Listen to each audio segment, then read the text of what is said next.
सभी को नमस्कार। जैसा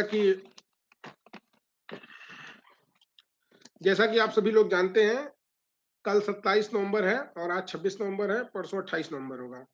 तो 27 नवंबर को कक्षा 1 से 3 तक के लिए नेट परीक्षा है, जिसकी टाइमिंग 9:30 बजे है। इसी प्रकार कक्षा 4 से 8 के बच्चों के लिए नेट परीक्षा है। ये 28 नवंबर को और इसकी टाइमिंग 9:30 से 11:30 बजे से है। निपुण असेसमेंट टेस्ट ये आपका होना है, जैसा कि प्रतिवर्ष होता है। इस बार भी निपुण असेसमेंट टेस्ट कक्षा 1 से 3 के लिए आपको खुद कराने हैं। अपने बच्चों को बुला बुला के उनसे प्रश्न पूछने हैं और इसके पश्चात उनके जो है ओएमआर शीट में आपको अपने गोले से काला करना है, अपने काले पेन से। इसके लिए आपको पेपर दे दिए गए हैं। उम्मीद है पेपर सारे विद्यालयों पे पहुंच गए होंगे, ओएमआर शीट भी पहुंच गई है। कहीं ओएमआर सीट कम है अगर, तो अपने बीआरसी से ले लें। आपके प्रत्येक बीआरसी पर 1,000 ओएमआर सीट एक्स्ट्रा रखवा दी गई है। मैं फिर से रिपीट कर रहा हूं, प्रत्येक बीआरसी पर 1,000 ओएमआर सीट एक्स्ट्रा रखवा दी गई है, ताकि अगर किसी को ओएमआर सीट कहीं पैकेट में कम निकले या ज्यादा निकले तो उसके लिए कोई इशू ना बने। तो वो आप वहां से ले लीजिए बीआरसी से, और आज ही लेकर के उसको, उम्मीद है आप लोग ले भी चुके होंगे, आज ही लेकर के उसकी पूरी तैयारी कर लीजिए। परीक्षा बहुत महत्वपूर्ण है। इससे आपके बच्चों का लर्निंग आउटकम के बारे में पता चलेगा। ये आपने साल भर क्या पढ़ाया लिखाया है, उसका असेसमेंट है। जो आपने पिछले साल 1 साल से किया, उसका ये असेसमेंट है। मैं आपको बताना चाहूंगा कि जब पिछला निपुण असेसमेंट टेस्ट हुआ था, तो उसमें हमारी क्लास 1 से 4 में चौथी रैंक आई थी, 1 से 3 में चौथी रैंक आई थी, और क्लास 4 से 8 में हमारी शायद पहली रैंक आई थी। और जब हम दोनों ओवरऑल रैंक को कंबाइन किया गया तो हमारी शायद चौथी रैंक आई थी। तो इस तरह करके रैंक हमारी काफी अच्छी आई थी। और आप लोगों ने बहुत मेहनत की है पिछले 1-2 सालों में, और काफी इंफ्रास्ट्रक्चर में काम किया है, काफी एकेडमिक में भी काम किया है। मैं ये बात एक दावे के साथ कह सकता हूँ कि जितना अच्छा एकेडमिक्स में काम वाराणसी जनपद में हुआ, उतना अच्छा एकेडमिक में काम किसी जनपद में नहीं हुआ। तो आपको आवश्यकता है बेहतरीन प्रदर्शन करने की, और अपने बच्चों को आपने जो सिखाया है उसका अब रिजल्ट आने का टाइम है। उसका बढ़िया जो है वो, एक तरह से आपको प्रतिफल मिलने का समय है। तो इसको, परीक्षा को अच्छे से कराइएगा, कहीं कोई नकल वकल मत कराइएगा, अच्छे ढंग से कराइएगा। रिजल्ट वास्तविक रूप से ये आए, इस बात का ध्यान रखिएगा। और सभी लोग बहुत चैतन्य सचेत रहेंगे। मैं फिर से बताता हूँ कि आप लोग बहुत जागरूक रहिए, सचेत रहिए। इस पे जनपद स्तर से कम 50 अधिकारी ऐसे लगे हैं जो विभिन्न विद्यालयों पर जाकर के आपकी जांच करेंगे। कम से कम 10 प्रत्येक अधिकारी को लगभग 10 स्कूल दिए गए हैं। उनकी अभी मैं सूची भी आपको शेयर कर दूंगा, और वो आपके स्कूल पर जाकर के आपके जो है पर्यवेक्षण करेंगे। इसी प्रकार कल जिलाधिकारी महोदय और मुख्य विकास अधिकारी महोदय भी किसी भी स्कूल पे जा सकते हैं। हम सारे खंड शिक्षा अधिकारी और सारे भी, और हमारे जो इतने डीसी वगैरह हैं, सारे लोग विजिट पे रहेंगे। हम लोग भी विजिट पे रहेंगे, कल और परसों दोनों दिन। तो इस तरह आपको ये परीक्षा बहुत अच्छे ढंग से, सफल ढंग से, सुचारू रूप से करानी है, और कहीं कोई दिक्कत नहीं होनी चाहिए। मैं ये इसमें 1-2 चीजें हैं, जैसे मैं आपको पढ़ के सुना दूं। प्रधानाध्यापक तथा समस्त शिक्षक स्टाफ नेट परीक्षा हेतु निर्धारित तिथि के दिन समय से 1 घंटा पूर्व विद्यालय में उपस्थित होंगे। यानी 9:30 बजे से एग्जाम है, तो 8:30 बजे आप विद्यालय में सारे लोग पहुंच जाएंगे। प्रधानाध्यापक तथा समस्त शैक्षिक स्टाफ नेट हेतु निर्धारित तिथि के दिन निर्धारित समय से 1 घंटा पूर्व, यानी कि 8:30 बजे आप विद्यालय में उपस्थित हो जाएंगे। वैसे भी आपको 9 बजे का स्कूल है, तो 8:30 बजे आपको, पौने 8 बजे आपको, सॉरी, पौने 9 बजे आपको उपस्थित होना ही पड़ता है।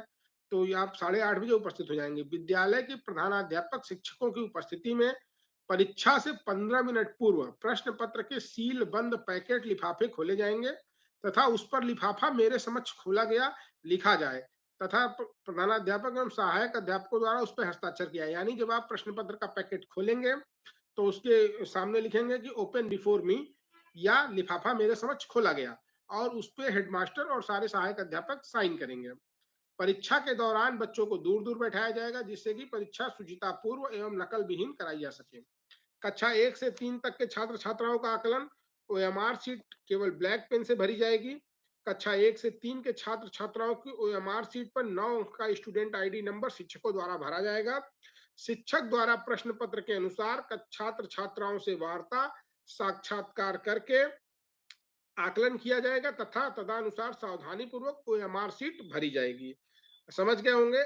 ओएमआर सीट कक्षा 1 से 3 तक की अध्यापक को भरनी है। उनका स्टूडेंट आईडी नंबर भी आपके द्वारा भरना है। आपने अब तक परख ऐप डाउनलोड कर लिया होगा, उसकी स्टूडेंट आईडी वगैरह मिला ली होगी। इसके बाद तदनुसार प्रश्न पत्र में दिए गए निर्देश के अनुसार छात्र छात्राओं द्वारा सही उत्तर देने पर ओएमआर सीट में संबंधित प्रश्न के सापेक्ष बने गोले को शिक्षक द्वारा ब्लैक बॉल पेन से भरा जाएगा, अन्यथा की स्थिति में संबंधित गोले को रिक्त कर। अब बच्चे का आप साक्षात्कार या आकलन या वार्ता करके आकलन करेंगे और फिर उसको आप जो है उसमें भरेंगे। ठीक है, गोले को भरेंगे ओएमआर में। कक्षा 4 से 8 तक के छात्राओं का आकलन। कक्षा 4 से 8 के समस्त छात्र छात्राओं को प्रश्न पत्र एवं ओएमआर सीट वितरित करने के उपरांत प्रश्न पत्र एवं ओएमआर सीट कक्षा 4 से 8 तक के समस्त छात्र छात्राओं को प्रश्न पत्र एवं ओएमआर सीट वितरित करने के उपरांत प्रश्न पत्र एवं ओएमआर सीट भरने के तरीके के बारे में उदाहरण से समझाया जाएगा, ताकि ओएमआर सीट भरने में छात्र छात्राओं की किसी प्रकार की त्रुटि ना हो। तो इसके लिए आपने पर्याप्त रूप से प्रैक्टिस कराई होगी, आप जानते हैं, और बच्चे कोई गलती ना करें, इसके लिए आप थोड़ा ध्यान दीजिएगा। देखते रहिएगा कि स्टूडेंट आईडी वगैरह गलत ना भर दें, ये सब चीजें। ठीक है। परीक्षा की अधिकतम समय अवधि 2 घंटे है। अब ओएमआर स्कैनिंग की बात करें, कंपोजिट ग्रांट से 5 रुपए प्रति बच्चे को पेन भी उपलब्ध करानी है। अब आप ओएमआर स्कैनिंग की बात एक बार कर लें, क्योंकि स्कैनिंग की बात अभी तक हम लोगों की नहीं हो पाई थी। तो एक बार मैं आप लोगों को अपने मुख से बताना चाहता हूं कि नेट के उपरांत ओएमआर सीट परख ऐप के माध्यम से शिक्षक द्वारा स्कैन करके अपलोड की जाएगी।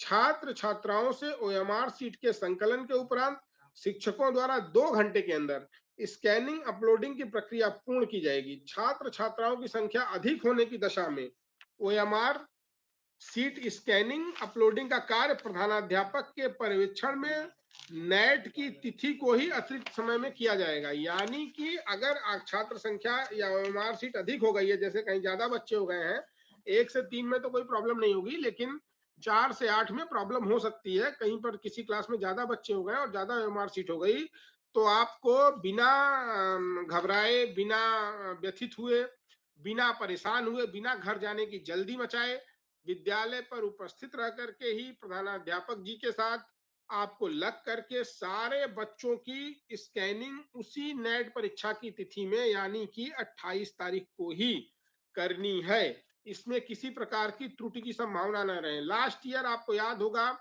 हमारे कई स्कूल, करीब 17-18 स्कूल बड़ी जलालत झेले थे, जो उनको मैंने यहाँ बुला बुला के उनके वेतन रोके, उनके इंक्रीमेंट काटे, उनको बड़ा जवाब देना पड़ा। तो उसमें कई हमारे स्कूल ऐसे थे जो बहुत अच्छे क्वालिटी के स्कूल थे। करीब 27-28 स्कूल यहाँ आते थे, कई दिन आए, जिनकी नेट परीक्षा में ई रैंक लग गई थी। जिनकी ई रैंक लगी थी उनको यहाँ रोज बुलाया जाता था ऑफिस में, उनको याद होगा। और उसमें कई स्कूल ऐसे थे जो बहुत अच्छे स्कूल थे, लेकिन स्कैनिंग में उन्होंने लापरवाही की।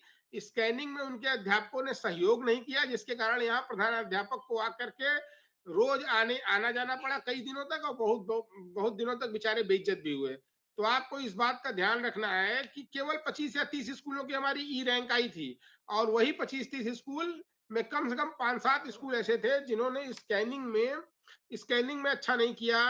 स्कूल अच्छे थे बट स्कैनिंग में नहीं अच्छा किया, या उन्होंने, उनके टीचर स्कैनिंग में लापरवाही कर गए, या उनके हेडमास्टर जो है कह गया अरे छोड़ो यार बाद में देखा जाएगा, हो ही जाई।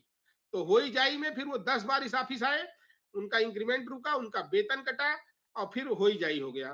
तो ये बात मैं आपको पहले बता दे रहा हूं कि स्कैनिंग के लेवल पे कोई भी किसी भी प्रकार का त्रुटिपूर्ण कार्य नहीं करना है। धैर्य के साथ, पूरे जिजीविषा से, पूरी श्रद्धा से, पूरे अपने आप को आत्मार्पित करते हुए आपको आखिरी समय तक सभी का सही सही स्कैन करके अपलोड करके जाना है। नेट परीक्षा समाप्त होने के उपरांत छात्र छात्राओं को उपलब्ध करा प्रश्न पत्र नेट परीक्षा संपन्न होने के उपरांत प्रश्न पत्र छात्र छात्राओं को उपलब्ध करा दिया जाएगा, तथा ओएमआर सीट स्कैन करने के पश्चात विद्यालय अभिलेख रूप में 2 माह तक सुरक्षित रखी जाएगी। यानी कि पेपर आपको दे देना है बच्चों को, और ओएमआर सीट को स्कैन करके सुरक्षित रख लेना है ऑफिस में। परख ऐप के माध्यम से ओएमआर सीट्स की स्कैनिंग अपलोडिंग किए जाने के उपरांत प्रधानाध्यापक द्वारा नेट के आयोजन के संबंध में खंड शिक्षा अधिकारी को तथ्यात्मक आख्या प्रेषित की जाएगी।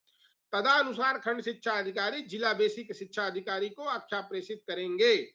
ये आख्या आप मंगवा लीजिएगा यहाँ कंट्रोल रूम में एक एक खंड शिक्षा अधिकारी से कि हमारे यहाँ इतने विद्यालयों में परीक्षा सुचारू रूप से संपन्न हुई और इतने बच्चे प्रतिभाग किए।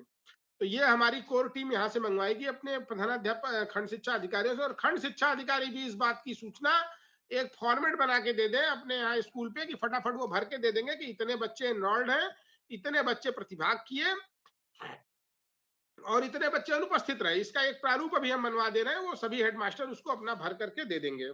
इससे काम इसमें हो चुके हैं चूंकि, और इसमें अब कोई दिक्कत नहीं है। आप अपने आप को तैयार कर लें, अपना अपने अपनी अपनी पूरी प्रक्रिया को कई कई बार एनालिसिस कर लें कि आपको कैसे ओएमआर शीट भरनी है, कैसे पेपर भरना है, कैसे बच्चों को जो एग्जाम दिलाने हैं, किसी भी लेवल पर कोई त्रुटि ना हो, इस बात का आप पर्यवेक्षण अच्छे से कर लीजिए। मेरी दो बातें और आपको आपसे करनी है इसके साथ साथ। आज 26 नवंबर 2024 है। 26 नवंबर 1949 को हमारे देश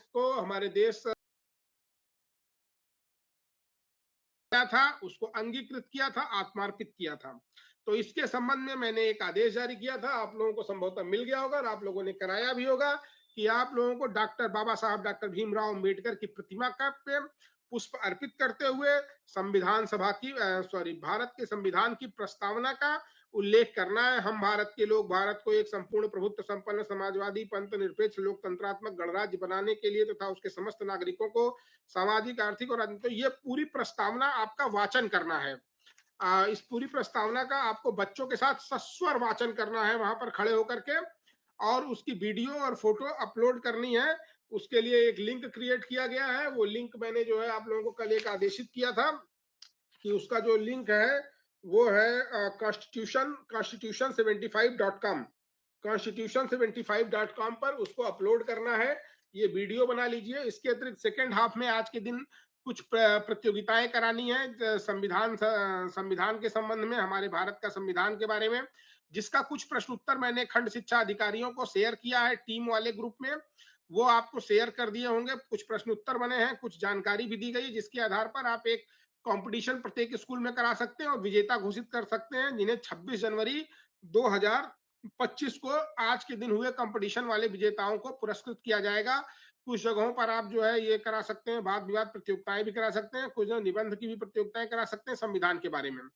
तीसरी महत्वपूर्ण बात जो मैंने अभी कही थी, मैं अपने वादे पे अभी भी कायम हूं। मैंने बोला था कि अगर एसएमसी का पैसा खर्च नहीं होगा तो संबंधित हेडमास्टर क्या पूरे स्कूल का ही सैलरी नहीं निकलेगी, जिसके क्रम में आप लोगों ने बहुत अच्छा काम किया और हमारे कंपोजिट ग्रांट का आप लोगों ने लगभग 70% 75% पैसा खर्च कर दिया है।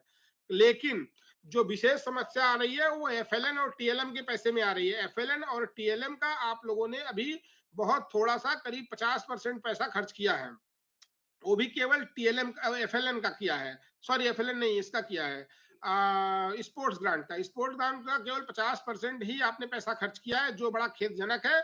तो मैं अपने वादे पे अभी भी, तो कंपोजिट ग्रांट आपने अच्छा किया, मैं आपकी तारीफ करता हूं, लेकिन इतना अच्छा नहीं किया कि मैं आपकी सैलरी निकाल दूं। तो आपको भाई पैसे आपको भेजे गए, आपको इसको खर्च करना, ये आपकी जरूरी है, ये आवश्यक है। इसी तरह स्पोर्ट्स ग्रांट का भी पैसा भेजे बहुत दिन हो गया, 2 महीने से ऊपर हो गया, आप उस पैसे को खर्च करिए, और अभी तक बहुत से स्कूलों ने उसको नहीं खर्च किया है। और साथ में टीएलएम का जो 20 रुपए प्रति बच्चा भेजा गया है, टीएलएम का पैसा वो भी खर्च करिए। मदर ओरिएंटेशन का पैसा भेजा गया है, उसको खर्च। आपके सारे पैसे अभी पेंडेंसी दिखा रहे हैं, जिसके कारण वाराणसी जनपद की रैंक खराब हो रही है। तो मैं यहाँ आपके एवज में डांट खाने के लिए नहीं बैठा हूँ, ठीक है। अगर मुझे कोई ऊपर से सुनाएगा तो आपके ऊपर मैं कार्रवाई करूंगा। इसलिए मैं आपको बता दे रहा हूं कि अभी इस महीने में वेतन जाने में 6 दिन बाकी हैं, आज 4 दिन बाकी हैं, आज 26 तारीख है, 4 दिन बाकी है। अगर आप 30 तारीख तक नहीं करा पाएंगे तो मैं सैलरी नहीं देने वाला हूं। जितना दिन आप लेट करेंगे उतना दिन मैं भी सैलरी लेट करूंगा। मुझे आपका एसएमसी खाता जीरो चाहिए, 100% खर्च कर दीजिए पैसा, ताकि जो है आने वाले टाइम में आपको और से अधिक पैसा मिल पाए। आप लोग पैसा नहीं खर्च कर रहे हैं, जिसके कारण भारत सरकार हमें पैसा नहीं दे रही है। तो जब आप खर्च कर पाते हैं, जब 75% कंज्यूम कर लेंगे तभी वो अगली किस्त देगी। आप अभी 50% भी नहीं कंज्यूम कर पाए हो, तो फिलहाल आज के लिए 3 बातें मुझे यही कहनी थी। आपको बहुत ढेर सारी शुभकामनाएँ, सभी हमारे अध्यापक जनों को। जी जान से लग जाइए, अपने आप को प्रूफ करिए, आपने बहुत अच्छा काम किया पिछले 2 वर्षों में। 5 मिनट आप भोला सर को भी सुन लीजिए। डॉक्टर भोला विश्वकर्मा, लीजिए हैंड ओवर। नहीं बोल दो। समस्त शिक्षकगण को पुनः नमस्कार। एप्लीकेशन दीजिए। जैसा सर ने अभी बताया, बहुत बेहतरीन ढंग से हम सभी को मार्गदर्शन किया, कैसे हम लोग नेट का परीक्षा कराएँ। इसमें 1-2 पॉइंट मैं सर के अनुदेश जोड़ना चाह रहा हूँ। एक बेहतरीन एक वीडियो बनाया था 9 मिनट का, कल हमने देखा ग्रुप पे, तो उसको भी हमने फॉरवर्ड कर दिया है। तो अब